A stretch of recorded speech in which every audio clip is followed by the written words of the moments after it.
When you were little, what did you want to be when you grew up? Did you aspire to be a doctor or a lawyer or a police officer or a writer maybe? Or did you aspire to be a servant?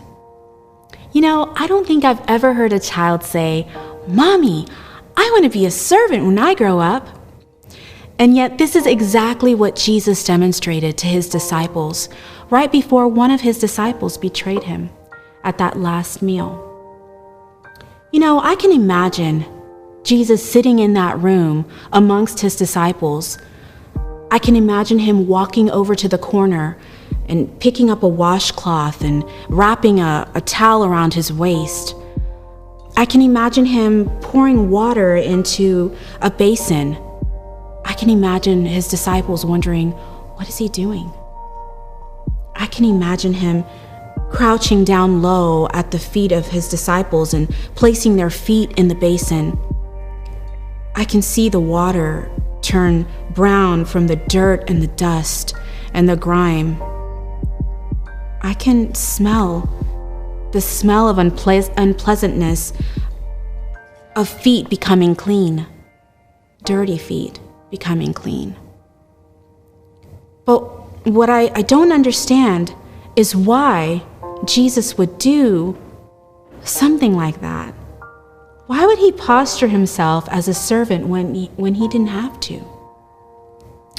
You know, later that day, just a few probably minutes later, he washes his hands and he sits down and has a meal with his disciples.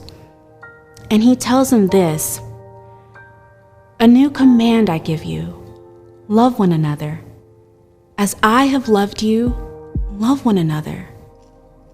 And when I hear that and I read that, it strikes me that what Jesus was trying to do is demonstrate that true love and a component of true love is humble service.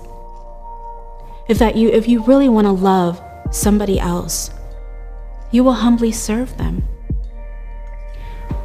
But there's so much more.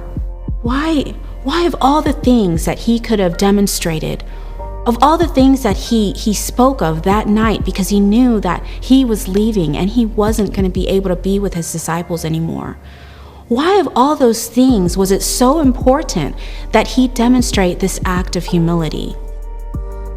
You know, Jesus tells us the answer in that same passage in John.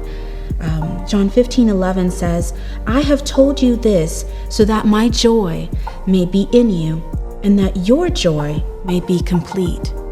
You see, Jesus knew that the wages of humble service and of love wasn't found in gold or diamonds or rubies. It was found in joy. And he wanted to leave something lasting, a treasure for his friends, for all those hard days that they had ahead. He wanted to leave them a treasure map of how they could still have and find joy. And so I ask you this morning, or this evening, wherever you may be, what do you want to be when you grow up?